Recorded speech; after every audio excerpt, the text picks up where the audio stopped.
Well, welcome to this TAXI webinar on early intervention for young children with autism. I'm Phil Strain from the University of Colorado at Denver, and I'm here today with my colleague Ted Bovey. And what we'd like to do over the next few minutes is provide you with an introduction to the LEAP Preschool Model for young children with autism.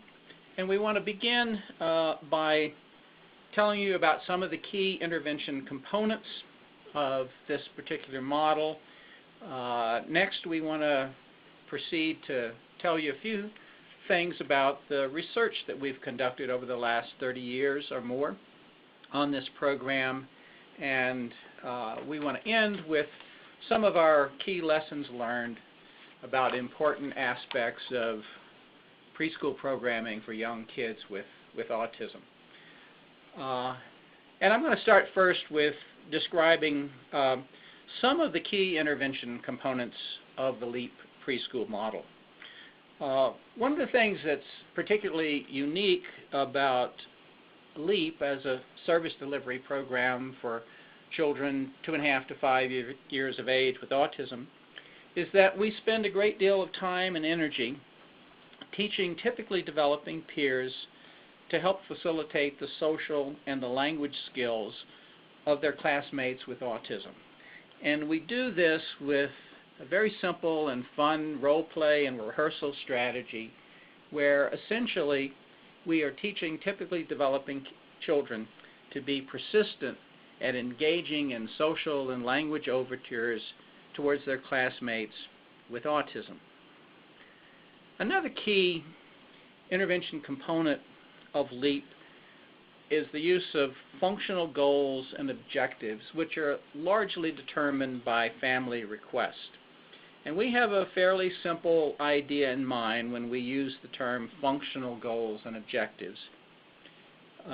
Very straightforwardly, we ask people to ask themselves the following question. Is this child going to have an improved quality of life after she learns this particular objective?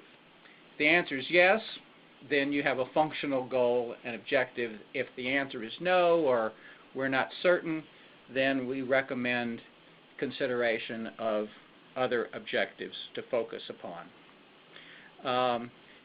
Ted, tell us a little bit more about some of the other key intervention components of LEAP. Hi everyone. The next thing we're going to share with you is the importance of embedding ongoing learning opportunities into typical preschool routines.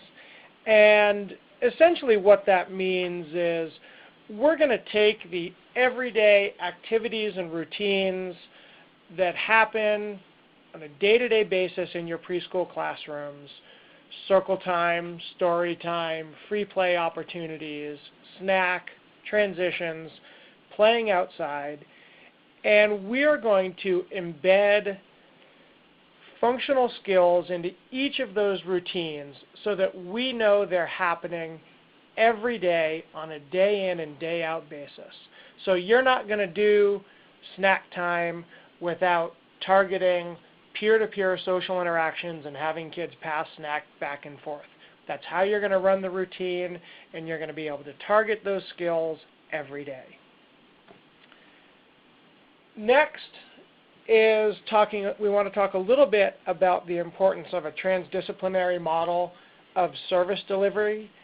And essentially what we're talking about here is taking those traditional roles and responsibilities that are often very domain specific, speech and language targeted by your speech language pathologist, occupational therapists working on some motor coordination, fine motor coordination and accessing activities, PTs working on gross motor coordination, and classroom teachers working on cognitive skills, and really breaking down those barriers, those walls between those domains and between the roles and responsibilities of the adults in the classroom, so that all of those people, whoever is in your classroom or whomever is in your classroom on that day, is working across those domains on speech, on language, on cognitive skills, on motor skills, no matter what their background or training may be in. And that requires a great deal of planning, a great deal of coordination amongst adults in the classroom, and a really high level of what we say, what we call role release and role acceptance amongst the adults in the classroom. Phil? Yeah, and let me just point out a couple of things about what Ted just talked about, namely embedding learning opportunities throughout the day in transdisciplinary service delivery. We specifically utilize these components because one of the things that we feel very strongly is that the primary learning problem for most children with autism is not one of acquisition of new information necessarily, but one of generalization of newly acquired skills across appropriate people, across appropriate contexts, across appropriate times. So those multiple learning opportunities across settings help promote generalization, as does the opportunity in transdisciplinary service delivery to contact multiple adults who are working on the same developmental issues. That's a great point. The next thing we want to talk about is data collection, and LEAP is like and unlike other high-quality programs.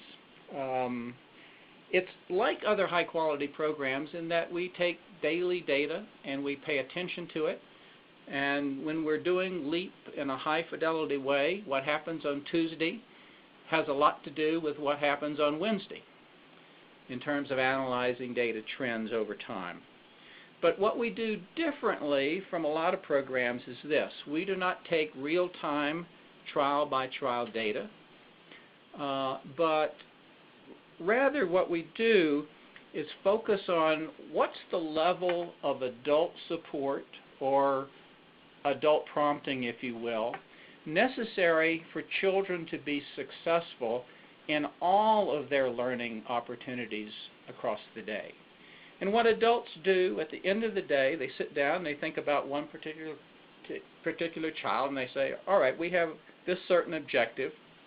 As a team, what do we think it took for Ted to be successful to orient towards people when people called his name? What's the level of prompting that was necessary for him to be successful? And those are the data that we utilize to make instructional decisions. Another key piece of LEAP that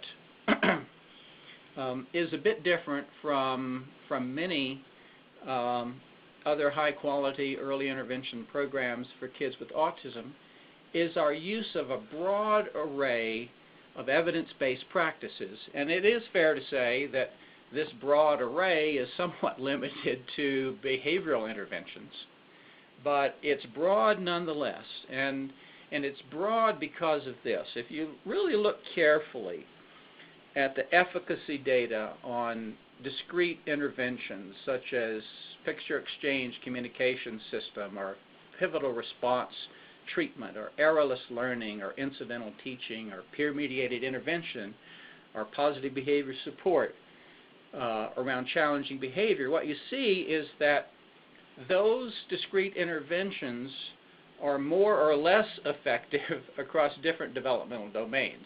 So if you're building a comprehensive program for children with autism who have multiple needs across all developmental domains, it's going to make the most sense, if you're going to be evidence-based, to select a variety of instructional strategies.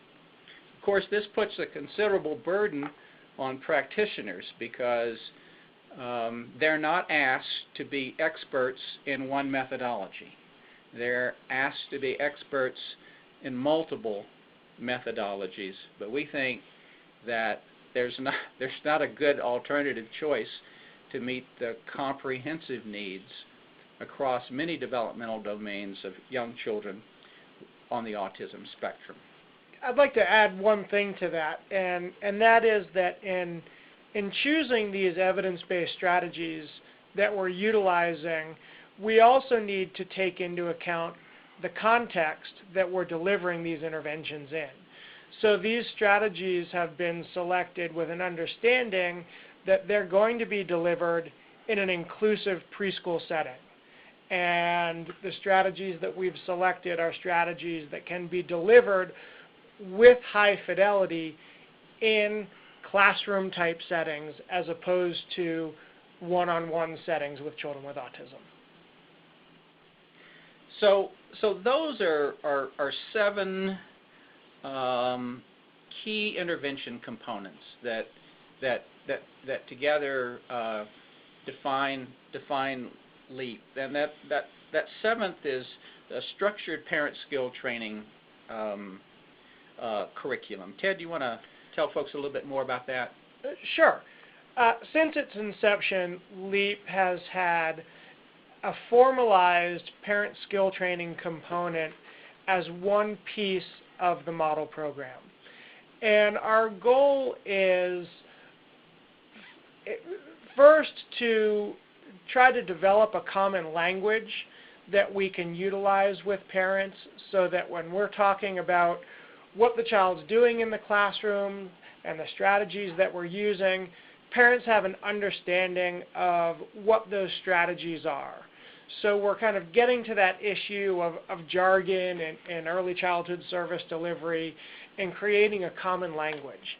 The second piece is we're actually going to provide them some specific training on the utilization of these strategies we're using throughout the classroom day. We're going to provide them with some strategies around getting their child to follow directions and providing them assistance to complete a task. We're going to give them some instruction on teaching their child to communicate more effectively, whether that's through the use of verbal, nonverbal, or augmentative communication systems. And we're going to give them some strategies that they can use to help understand behaviors, the antecedents, behaviors, and consequences that go along with maintaining behaviors, and strategies to help shape and change behaviors over time. And this is done through a couple of different avenues. We've done it through the context of group parent meetings.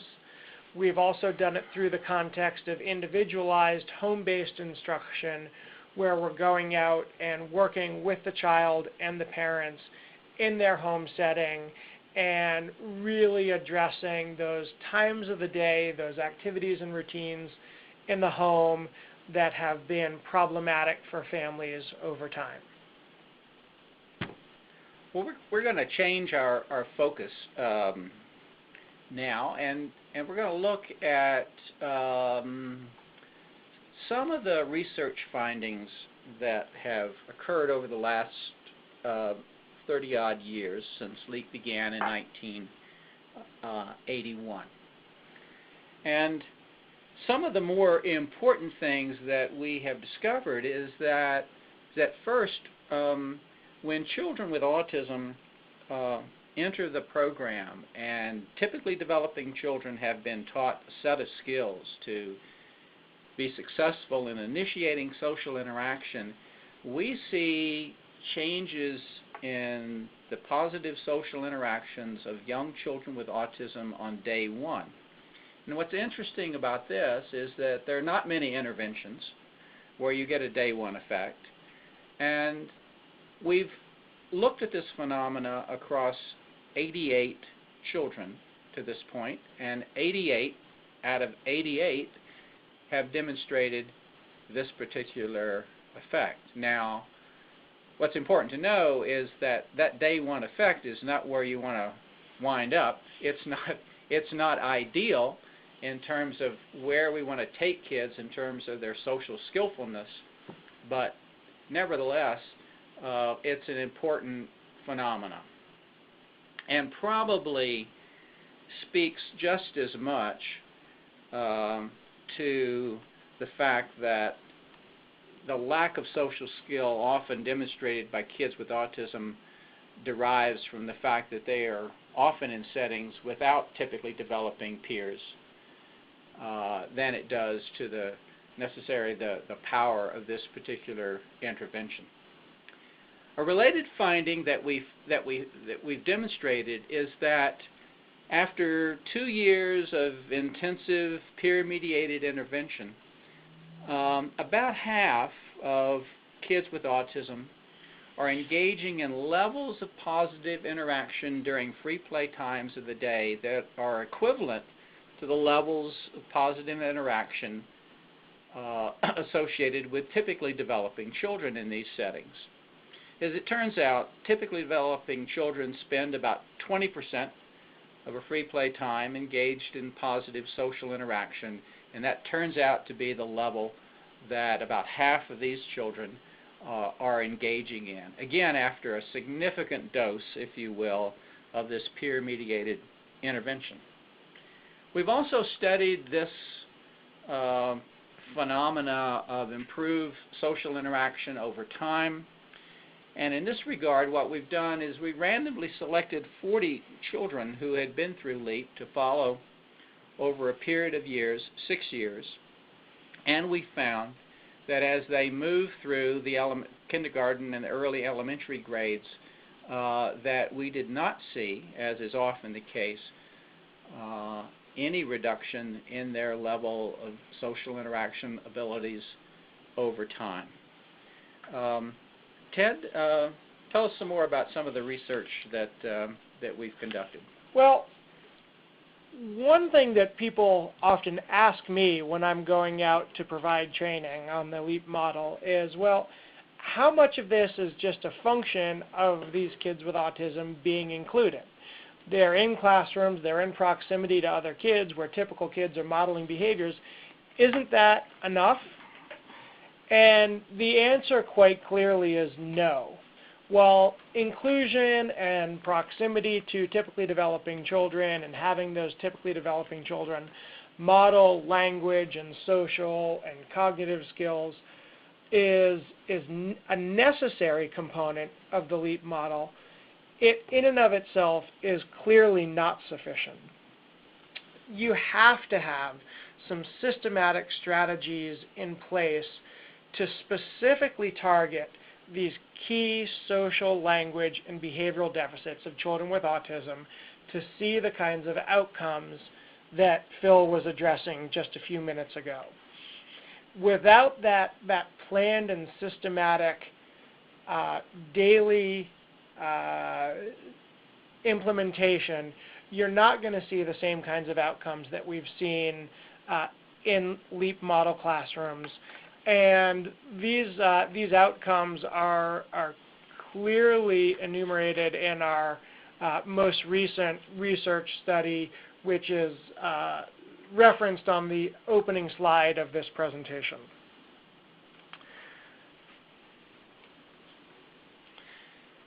The next finding that we feel is highly relevant that we wanted to share is that the outcomes for the typically developing children in LEAP classrooms is very positive. The typical children are not harmed in any way. Them being in classrooms with a number of children with autism does not result in their modeling of autistic-like behaviors. And in fact, they turn out to be more socially competent than same-age kids that have not had access to this model. And we've looked at this by identifying kindergarten teachers and parents, and they've been able to identify in their classrooms and amongst the children's peer groups which kids have had access to this LEAP social skills curriculum, because they demonstrate both more frequent and more advanced social skills than same-aged peers that have not had access to this model. So the typical children do exceptionally well in these classrooms as well. Moving on, one thing that we found, and another thing that people often ask us is, well, how do you know which kids are going to benefit? If you're starting all kids in inclusion from day one, how do you know they're ready? And the answer to that is we haven't found any correlations between the severity of autism in an individual and their potential outcome or the outcome that they achieve. And really that means two things. That means that some of the kids that come in and are high functioning or higher functioning do very well. It also means that some of the kids that come in that are fairly higher functioning don't have as good outcomes. And some of the lower functioning kids have the highest outcomes, and some of the lowest functioning kids don't have or have more modest outcomes. And so we can't identify any relationship between where kids are when they start in a LEAP classroom and where they end up. We know that kids in general do very well, and we're going to talk more about that in a minute. All we know for sure, and this is something that's been documented in research of colleagues of ours as well, is that the earlier kids get into a systematic intervention program like LEAP, the better their outcomes are. And that's about all we know right now in terms of who's going to benefit best from a program like LEAP. Phil? Well, a seventh finding that we would point out to the audience is that we, like everybody else in the early intervention business, are interested in impacting specific autism symptoms. And the measure that we use for that is the Childhood Autism Rating Scale, which provides a threshold, if you will, of autism versus not, and then if it is autism, severity levels over and above that. And after 2 years of participation in LEAP, we find that the vast majority of children did not reach diagnostic threshold on the Childhood Autism Rating Scale, indicative of the fact that we've impacted many of the primary characteristics of autism. Ted earlier was telling you about our parent skill training program, and besides it impacting parent skills, early on in the history of LEAP, we also examined how it affected parents' self-reported depression symptoms as well as stress, and we found significant reductions in both measures of depression and stress for families who participated in the LEAP Parent Skill Training Program. Another related finding specific to that skill training program is that we know that in home settings such as getting up in the morning and getting dressed, having breakfast, having people over for visitations, bedtime, bath time, etc., parent skill acquisition results in dramatic increases in children's appropriate behavior as well as their compliance to reasonable and simple requests made by adult family members in the home and in the community setting.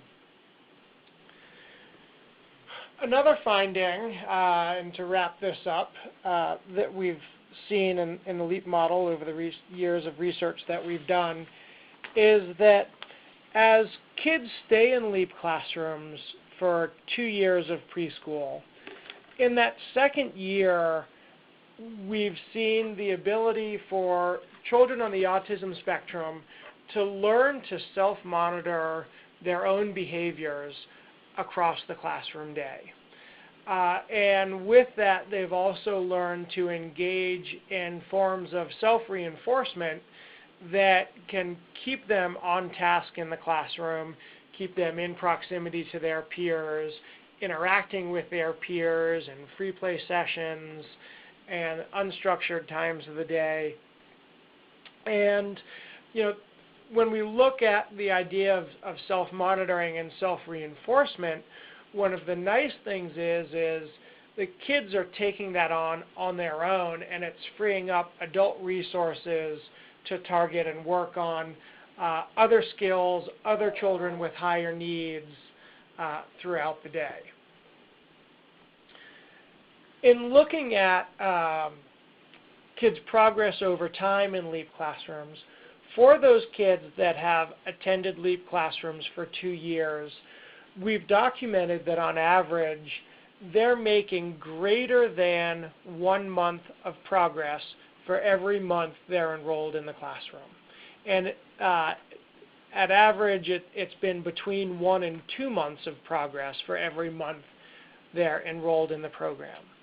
And essentially what this means is they're actually closing the developmental gap between themselves and their peers. If you figure a typical child makes on average 1 month of developmental gain for every month in a program, and a child with autism is now making greater than 1 month's gain, whatever that gap was when they started, that gap is going to get smaller over their 2 years participation in a LEAP classroom. And then as they move off into kindergarten, you've decreased the gap between them and their peers, and there's going to be a higher probability of their success as they move on to other environments. Which actually brings us to our last finding, and that is that the sustainability of these outcomes is in fact very closely linked to the quality of the next environments that these children go to. And the higher quality environments lead to children being able to sustain these outcomes over time. Anything you wanted to add to that, Phil? No, I think that's great, Ted. Let's move next to some of our major lessons learned over the last 30+ years of implementing LEAP preschool models in public education settings. When we began LEAP in 1981, because we didn't know any better, we started out with a 50-50 ratio of children with autism to typically developing kids, 6 kids with autism, 6 typically developing kids. And our classrooms were, we thought, running pretty well. But as we implemented that model over 2 or 3 years, what we ultimately found was that the daily lessons that were developed for individual children came to look more and more and more alike, as opposed to what we had hoped for, and that is that they be unique and distinctive and really driven by children's individual needs. And our analysis of what was happening is that the classroom staff was simply overwhelmed by the number 6. There were too many kids to do really high-quality individual planning. The other thing that we found over time is that the daily data that we were relying on would occasionally go missing. And again, our analysis of that phenomena indicated that it was also attributable in large part to instructional staff simply being overwhelmed by numbers. Another research finding that came about in LEAP, as well as with our colleague Gail McGee, is that with a 50-50 ratio, as opposed to a different kind of ratio, there's an increased probability that children on the spectrum are going to be in physical proximity to other children on the spectrum versus not. And what we found in LEAP and what Gail found in the Walden program is that within an inclusive setting, when children with autism are in close proximity to other children with autism, their autism symptomology spikes. Not a good outcome, and likely attributable again to our having made not such a good decision about a 50-50 ratio. And the other thing that we noticed over time is that our typically developing kids were suffering from some buddy burnout, and we were needing to use more external rewards to encourage typically developing kids to continue to play that social and language facilitation role. So we made some for us radical decisions and changed the ratio. And Ted, tell folks what happened then. Well, a highly radical decision, and that is to go from that 50-50 split, not even just to a majority of typical kids, but to a 3-to-1 ratio of typical children to the children with autism. So in that initial original classroom of 12 that Phil was referring to earlier, that was originally 6 and 6, they went to a classroom model that was 9 typically developing children and 3 children on the autism spectrum. And very quickly we saw some changes in the behavior of everybody in the classroom, children and teachers alike. And the first was that just based on this change in ratio, there were more generalization opportunities for children throughout the day. And this is really a function of the fact that there were naturally, across everyday activities and routines in the classroom, more socially aware, socially responsive peer partners for them to engage in or engage with. And the adults in the classroom were more readily available to each child with autism. So increases in generalization opportunities were clearly evident. They were also able to reduce that contagion effect that Phil was talking about around problem behavior and kind of autism symptomology. So with the change in ratio, there was less probability that children with autism were naturally going to group and be in proximity with other children with autism, so that behavioral or contagion effect of having 2 children with autism in proximity where autistic-like behaviors were spiking was greatly reduced. And then finally, we were able to impact that dreaded buddy burnout, which was occurring because of the high demands that were being placed on the typical peers in the classroom to always be in proximity of a child with autism and be supporting those children with autism. Within natural groupings in the classroom, now typical peers had opportunities to naturally interact with other typical peers. And there were times of the day when they may be in a center where there were just typical peers and no children with autism. So they had opportunities to, in a sense, have downtime or have times of the day where they could just interact with typical peers, and there weren't the expectations that they were always going to be in proximity and interacting with the children with autism in the classroom. So we saw a huge reduction in the occurrence of buddy burnout in the classrooms. Phil? Well, another hard lesson learned relates to how adults are organized and how their work gets distributed in the classroom.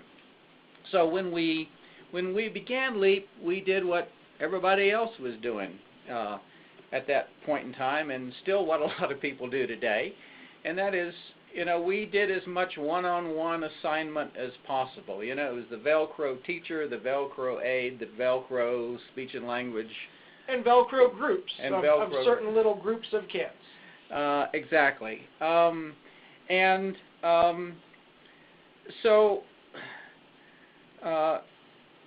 we wisely became influenced by some of the research done by the late Todd Risley. And we started employing what's known in the literature. I love the name, and that's the zone defense. And it simply means that adults are organized and physically distributed across areas of the classroom. And so, teacher is responsible for one physical quadrant. Classroom assistants responsible for another physical quadrant, as opposed to being responsible for Phil or Ted or Karen or whomever. And what we found when we implemented that zone defense is that the materials, as kids transition from one activity to the other, were always ready to go because the adults were there in the first place, making sure that all the materials were there, they all worked, everybody had enough of materials, etc. And one thing we know about, it's not just about kids with autism, it's about young kids, is that when you make transition and stuff isn't ready, they'll figure out how to fill the time, usually with behaviors that adults are not eager to see. The other thing that we did in going with this zone defense is, again, we maximized generalization opportunities, because instead of interacting primarily with one or two adults across an entire preschool day, kids were interacting with all possible adults, all possible peers. And those were really important findings, among some other things that we noticed with this zone defense. Ted, you want to explain some of that? Yeah, so here's kind of a real-life example of what this might look like in your classroom. We like to look at what many teachers have identified to us through questionnaires and interviews as one of the most difficult times of the day, and that is your large group time, your circle, your story time, and the implementation of one of our LEAP strategies that we call monitoring. And essentially what this means is instead of having a classroom teacher that's not only leading the group but also trying to manage and maintain the behavioral expectations of the kids, while other teachers or teacher assistants are setting up other activities in the classroom or doing other things, those other teachers are taking an active role in the large group time as well by supporting the behavioral needs of the children, so that the teacher leading the group can focus strictly on leading the activity. The monitors are responsible for a variety of behaviors, a couple of which are indicated here. One would be cueing the teacher, so if one of your children with autism who generally is not responsive or not engaging in your circle or story time is attending and engaged, we cue the teacher leading the group to deliver reinforcement to that child. And the delivery of reinforcement may be getting up to come to the front of the group to participate in a component of your circle or your story time, or it might be just the delivery of a verbal praise statement. Another thing that monitor might do would be reinforcing the child's engagement on their own. Instead of distracting the teacher leading the group, just getting in there, doing a quick delivery of reinforcement for the child engaging in an activity. And if the child appears unengaged or is trying to get up and leave the activity, they're the ones that are engaging in interruption and redirection to maintain that child's behavior during that large group time. Now, moving on, although somewhat related to the zone defense, is our idea around the importance of active engagement in the classroom. Again here, we talk primarily around those passive times of the day for kids, circle time, story time, and the thought is that if the behavioral expectation for your children during your circle time or story time could be carried out by a corpse, then you're doing something wrong. You really want to take these times, and while they are the teacher-directed times of the day, you have to find ways to make the children actively involved in these large group activities. So you have the teacher leading the group, you have the monitors that are supporting that teacher and supporting the behavioral needs of the classroom, but we're doing things to get the kids actively involved, participating, singing, engaging in motor movement, and engaging in a variety of activities across these large group times. So as an example, we're going to show you a little video clip here. And in this video clip, we want you to focus on three things. First of all, look at the environment and how the environment is set up for this large group time. You'll see that the group is set up so that all the children can clearly see the teacher leading the group. We have visual supports up there to support the teacher leading the group. In the, you'll see they're using a big book when they do their story time here. You'll see they incorporate a variety of props in this activity, and they allow the children to participate. And you'll also get a glimpse of the monitors coming in and providing support to the group as a whole. Second, it's important to understand that when we do our large group time and our story time, we don't do books one-off and done.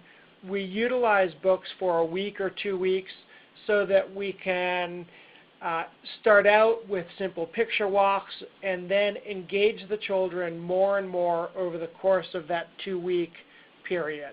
And you'll see in this video clip, we're in the second week of doing this book, and the children are taking a much more active role. And then finally, it's important to know your kids. When you have an activity like this, you need to know your children and the behavioral expectations you have for the children, and you'll see why that's important as we go into this clip. Can you put a mitten on your hand? Yeah. Sure you can. Can you put a mitten on your other hand? Yeah. Okay. Are these mittens or are they gloves? Gloves. Okay. Are these mittens? Yes. All right. Is this mitten going to fit on my hand? No. Why not? Because it's too big. It's too big. It's big. Can we try it? The animals went, did they go outside the mitten or did they go inside the mitten? Can Tom fit inside the mitten? No. Can Paula fit inside the mitten? No.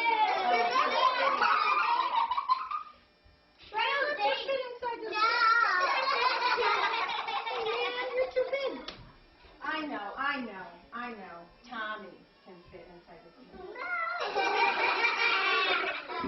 Well, that won't work. Let's see. Maybe I can fit in the mitten. Well, would you fit inside this mitten? Yeah. You would?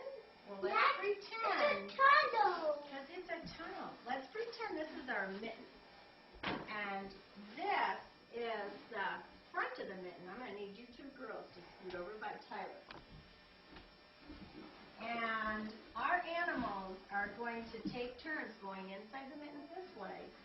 And then we have to stop at the end of the mitten, because did the animals come out the end? No. No way. When did the animals come out of the mitten?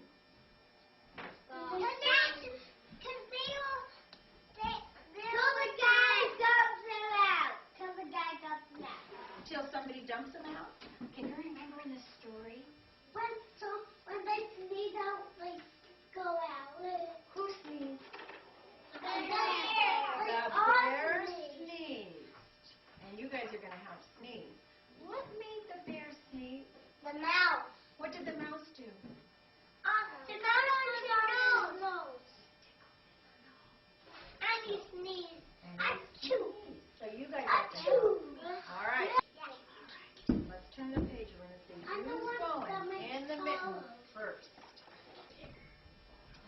Grandma made him 2 mittens as white as the snow, and he went out to play. What was the name of that first animal? It's a weird one. It goes under the ground. Starts with M, like Mikey. Mole. I know. Jose, would you be the mole? All right, Jose. Crawl like a mole, all the way into the mitten. All the way in. Ooh, that's a good idea, Jose. He's digging under there. And the mole got inside the mitten, and he was warm and cozy. But then along came, do you remember who came next? Bunny came next. Now, Paula, would you be the bunny? Paula, hop. Get your bunny ears up. And the bunny came along and went in. And Paula, tell the mole, move over, mole.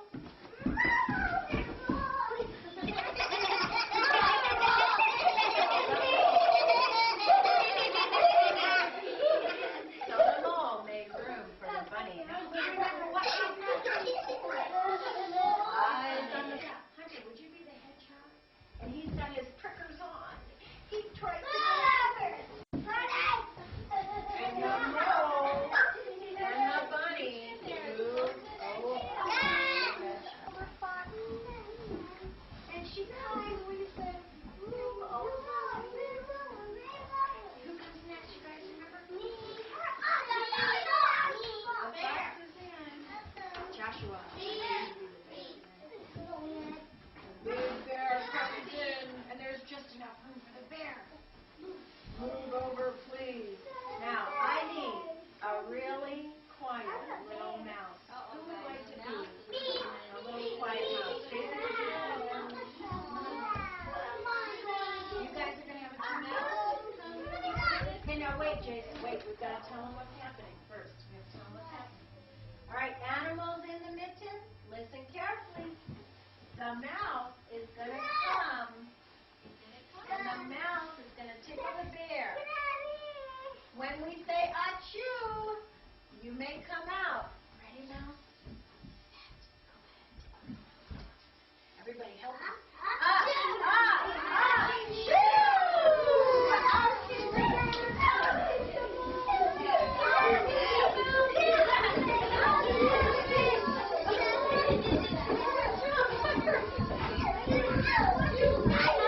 All those animals fell out of that mitten. Let's find that picture where all the animals fell out of the mitten. Look at it.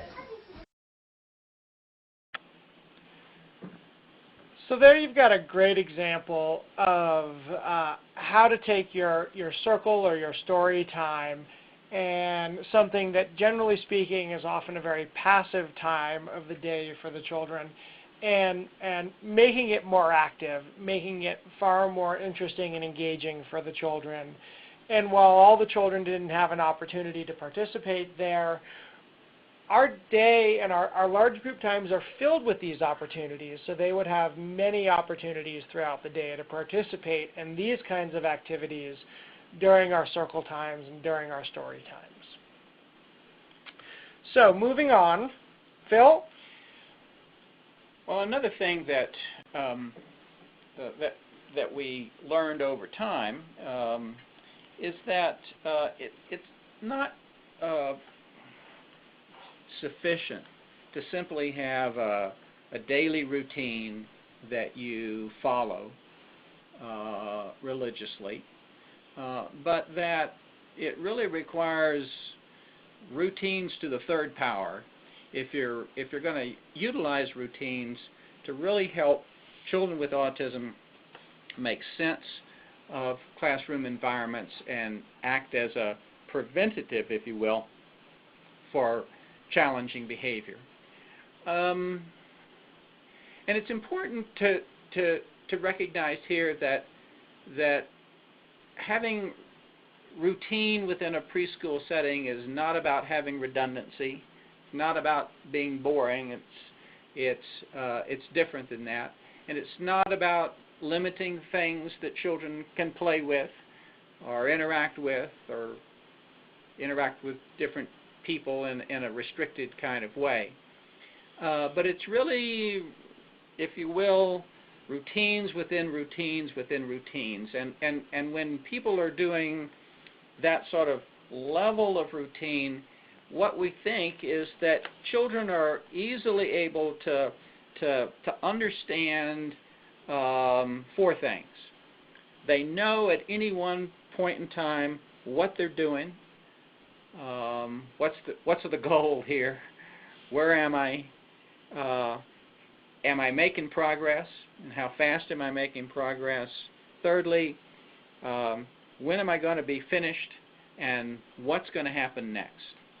And we want to demonstrate this routines within routines within routines in a video in just a moment.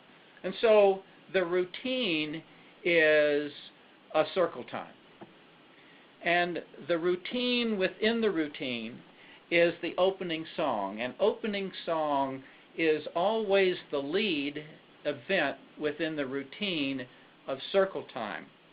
But the third level, the routine within the routine within the routine, is that opening song always progresses in these 3 steps. A child passes out a prop, the children as a group sing a song, and thirdly, the child picks up the prop. So let's see routines within routines within routines in operation.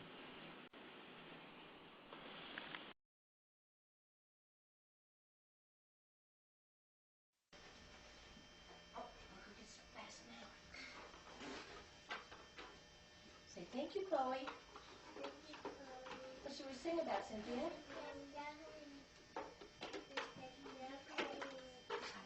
Mr. Juggling Ant is a good idea.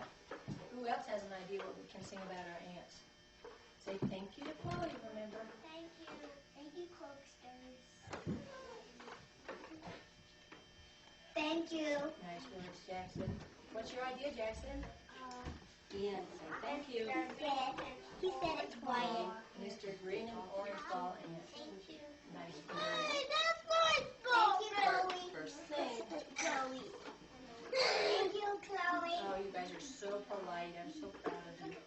Thank you. First thing, Sid. What's your idea, Juliana? Thank you. Thank you. Mr. Juggling Ant. Mr. Juggling Ant. That was my idea. Let's see who is going to... Oh, Cynthia, you get to be the teacher today. What are we going to sing about him? Mr. Juggling Ant. And what's he going to do when he comes out from behind the tree? He's going to walk. Okay, tell your friends, ants up. Oh, Mr. Ant, Mr. Juggling Ant, please come out and play with me. Sing louder. Oh, Mr. Ant, Mr. Juggling Ant, please come out and tree. Walk, walk, walk, walk, walk, walk, walk. These Little children are asking you to please come out so they can play with you. Mr. Ant, Mr. Juggling Ant, please come out and play with me. Oh, good job. That's the best I've heard you guys singing. If you can take that down. I feel that Everybody was Chloe. singing loud. Chloe was singing nice and loud. Lots of kids were singing loud. Connor, come to our dance, please. Thank you. Good job. Thank you, Connor. Nice Thank words. you. Good job down there. Thank you, Mom. Use his nice name. Thank you, Mom. Nice words. Thank you. Nice words, Ian. Thank you, Connor. Nice job. Thank you, Connor. Good job. Thanks, Connor. Now it's time to do the...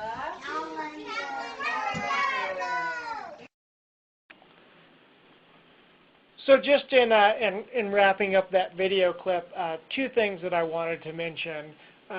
first, you see the teacher going to her side and pulling a name out of a little card slot, little cards with names on them. This is a wonderful strategy to implement because it keeps the kids focused and interested. Whose turn is it going to be? But it's by no means a random event in terms of whose name is getting pulled out of that card slot. This is the kind of thing that may appear random to the children, but we can structure it however we want. We know how many of those job opportunities we have during our circle time. We know what order they come in, and we can absolutely stack the deck in our favor so that certain kids are getting to do certain jobs throughout the day without the kids understanding and picking up on that little sleight of hand on our part. Secondly, some of you might recognize that song as Mr. Sun. We actually use that same song over the course of the entire school year, but as we mentioned before, if we just did Mr. Sun for the entire school year, it would become redundant and probably incredibly boring for the teachers and the children in the classroom. So as we go through our classroom curriculum and our themes change in the classroom, we are incorporating new objects into the song. It starts off with the sun. It becomes a leaf in the fall or a pumpkin. In the spring, when we do insects, it's an ant. It could be a dinosaur, whatever your classroom theme is for that period of time. And the children actually make the props that they hand out when we start that curriculum unit. One of the art activities we do is to make the prop that we're going to be using in the classroom over the course of those 2 weeks. So we're kind of tying all of those pieces together.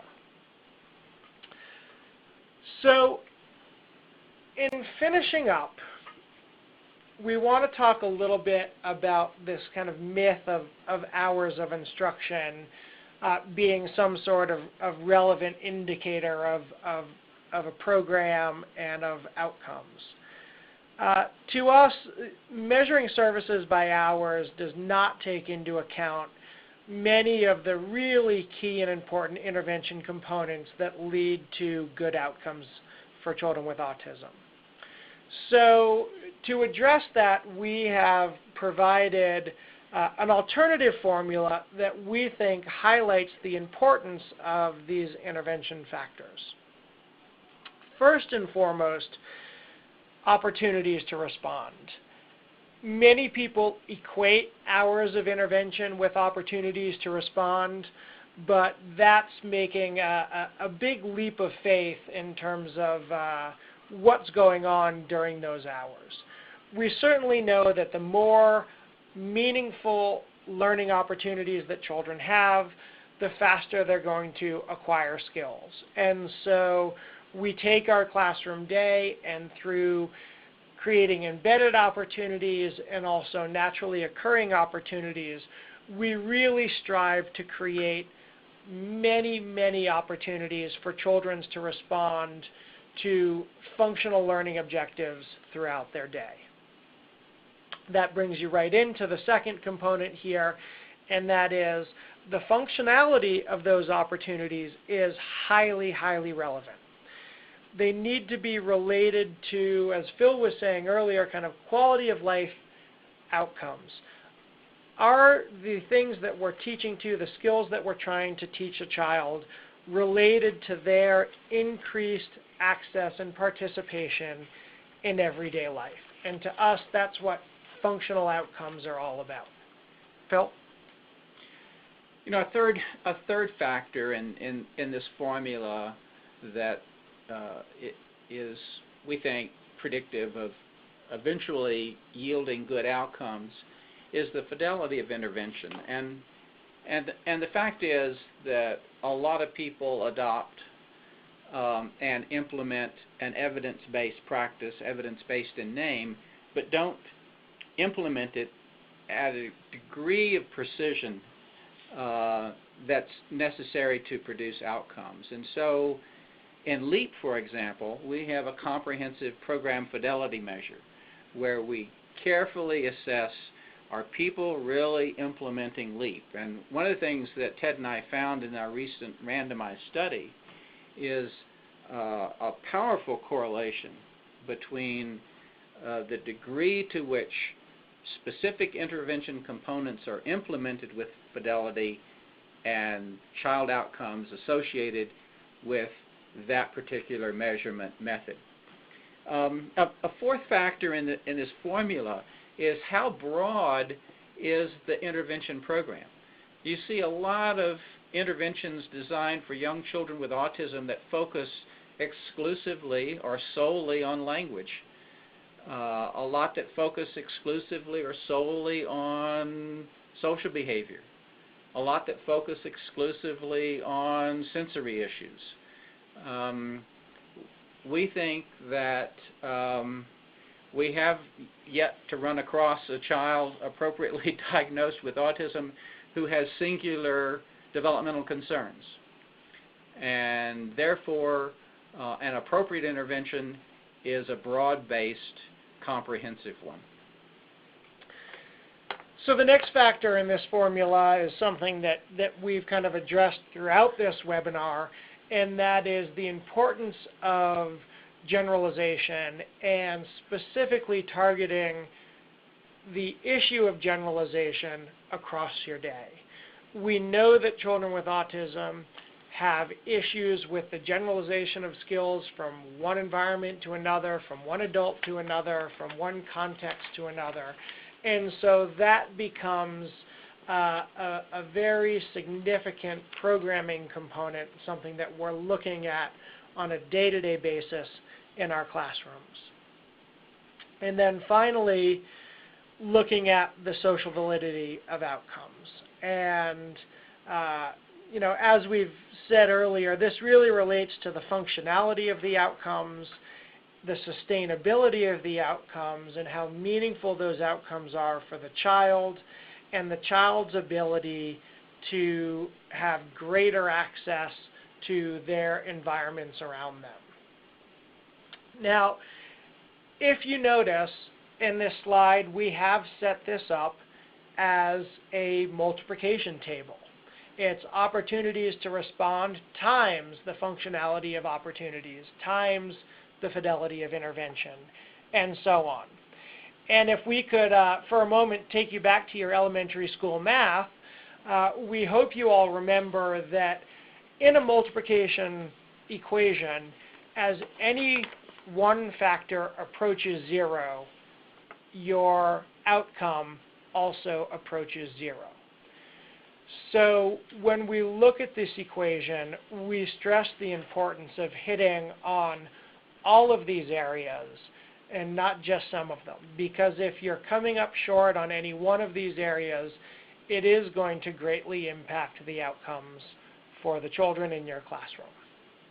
And with that, I'm going to turn it over to Phil to wrap this up. Well, on behalf of Ted and myself, we appreciate this opportunity to introduce you to the LEAP model and to tell you a little bit about its history and lessons that we've learned and some of the research findings.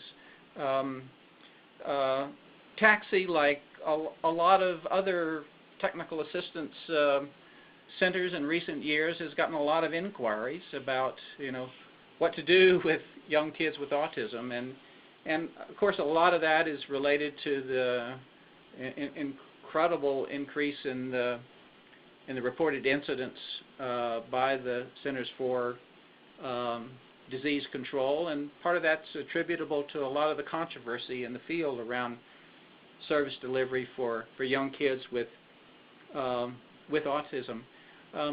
In closing, we would just point out that among other things, LEAP is a very close representation of TAXI's pyramid model in operation, because we've talked about environmental issues that are key to programming. We've talked about instructional issues specific to children's social and emotional development, but beyond that, and focused on as well the prevention of of problem behavior.